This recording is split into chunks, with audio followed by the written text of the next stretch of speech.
I'm a little late with this one, but better late than never. And it's a hot topic right now going on all over the internet. And that is, AmandaSeales bringing the heat and smoke to 20 conservative tethers. And if you ask me, she stood all the way on business and she spoke a lot of truth to power in this, particular debate.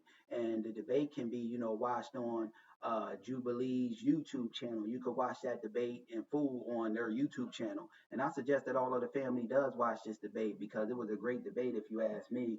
And, I am hearing that AmandaSeales did say some disparaging remarks about our FBA lineage in the past. But as far as this debate goes, she stood on truth to power and she stood all the way on business. And she echoed a lot of the same, talking points that we talk about on the black grassroots. So this leads me to believe that the elites, are hearing our lineage based message, so we getting the messaging out there. We doing what we supposed to do in all actuality.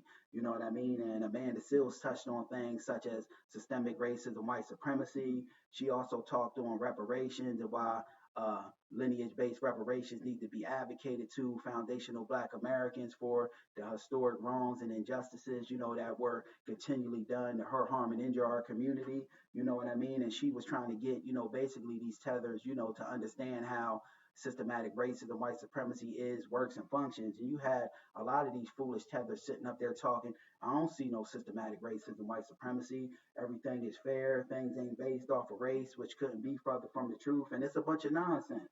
And you even had one of these tethers trying to, push out that false black on black crime narrative, and failing to address the, the things that facilitate that so-called black on black crime, which is systematic racism, white supremacy, being, locked out of, resources, jobs, being having economic deprivation, things like that.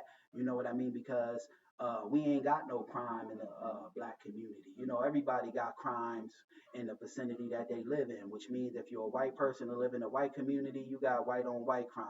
If you're a Latino and live in a Latino community, Latino on Latino crime, so on and so forth. It's just, ours is, propagated more, have to put out a, false stigma and paint a bad stigma over the black community. And damn that, you know what I mean? And one of the tethers also said that DEI is systemically, racist towards white people, which couldn't be further from the truth. While we as foundational Black Americans don't benefit from DEI, for the most part, it's white women and peoples of color. DEI wasn't, made to keep, our white people, from things. It was made to ensure that we as, Black folks had access. So I got the audio and the video of, AmandaSeales, standing on truth to power and, standing on business. And we're going to walk through and talk about this thing how we normally do, family. Fair use. So let's talk about facts. I just want to move back to systemic racism because you mentioned systemic racism earlier. I just want to look at 3 applications of systemic racism against white people and against East Asians as well. So for example, we have the National College Attainment Network. Systematic racism, white supremacy don't apply to white people. It's only, one supreme, and white people, we got to come to that realization, and accept that, they're in a supreme position, because you look at everything through the world, they dominate and control, and marginalize other groups based off of race, this, that, and the other, but that's continue. And something else I thought of, family, these tethers were trying to put out, that us as foundational Black Americans addressing, that we've been harmed by systematic racism, white supremacy, that's somehow, being a victim, and these tethers, of course they'll say that because they fled, they ain't a victim to no nothing over here in America because they fled when the going got tough for them. They put on their sandals and fled, but as far as us foundational Black Americans, we got a right to call out systematic racism, white supremacy, and let it be known that it's hurt, us as a lineage. You know what I mean? Because how can you start the healing process if you don't address that there is a wound? But let's continue. Which defines affirmative action or even race-conscious admissions as taking race as one of the factors in whether or not you're going to admit a student. And we noticed that when race-conscious admissions was out of it, Black enrollment dropped 64% at UC Berkeley. And that is an active system. I don't believe that. These tethers just be sitting up there lying. Black folks can academically do the work Now, on the other hand, it was probably the white supremacists working to ensure that, black folks just wasn't getting into that school, if you ask me. Systemic racism, trying to look at people's races and allow them into colleges whether or not they're of a set race is racism, and it's race conscious. And Martin Luther King's most famous quote is that he doesn't want his children to be judged based on race, but by the content of their character, and the content of people's characters also includes merit. We have another example of systemic racism. What if you can create your own website? Let me turn that down, family, so I don't get copyrighted.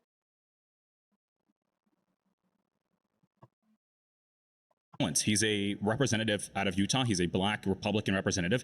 He called out the MIT president for having black-only dormitories. I mean, what does that mean? Why are we trying to segregate each other and say that black people feel safer amongst black people when the truth is they are actually more in danger when they're around black people? And that's unfortunate. It's sad that I'm saying this, but it's the case, and I have to say it because it's true, okay? Black people are killing each other at a vast, crazy rate. Black men rapping about it. It's savagery. It's barbaric. That's a false narrative, family, that, black people are killing black people at just so much of an alarming rate. Like I said, everybody got, crimes in the vicinity that you live in. So if it's a white person living in a white community, it's a white on white crime.